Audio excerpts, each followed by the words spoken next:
Kain po ulit tayo. Gumawa nga po pala ako ng ensiladang talong. Ayan, nilagyan ko lang siya ng kamatis, sibuyas. At syempre, inihaw ko muna yung ensiladang talong. Ay, yung talong pala. Tapos, laswa again. Yung alam nyo ba guys, hinaluan lang to ng hipon na maliliit naman. Yung nakaraan, malalaking hipon naman. Ngayon, hipon na maliliit. Oh, ang liit, di ba? Tipid talaga. Friendly budget lang tayo guys. Lagyan din siya ng kalabasa, tsaka petchay, tsaka sitaw, latoy ba? Yan, tapos may tortang talong. Yan, tortang talong. Pakiramdam ko guys, para kung bibitayin sa dami ng ulam na nakakain sa akin.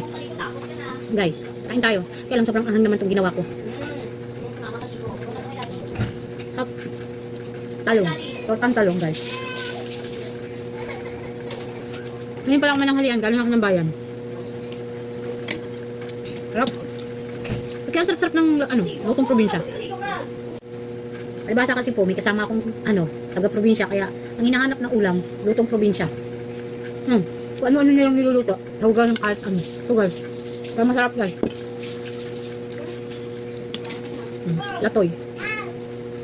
Tsaka, nag-crave ako kanina sa tortang talong, kaya nagluto rin ako.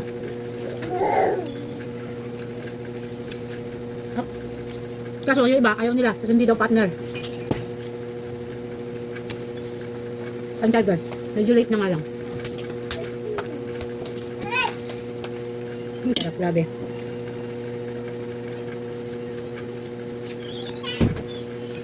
May kalabasa din siya. Hinaluan din siya ng kalabasa.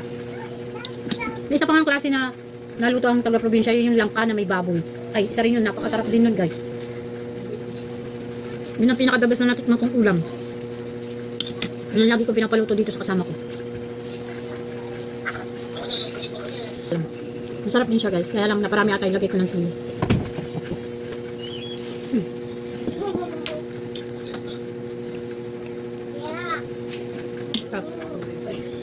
Kasi hindi ako magsasawa sa lutong probinsya. Laking probinsya to, kaya alam na alam ko yung mga luto nila.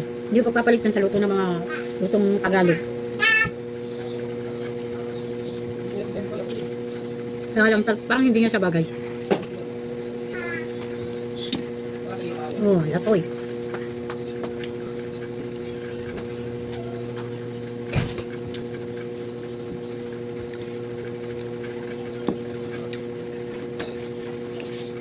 Sa probinsya kasi, ito na yung pinakamasarap nilang luto. Yung mga ganito, yung laswa.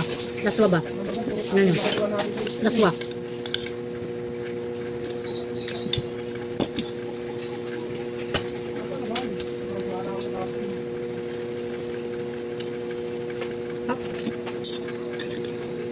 Ay, bisa.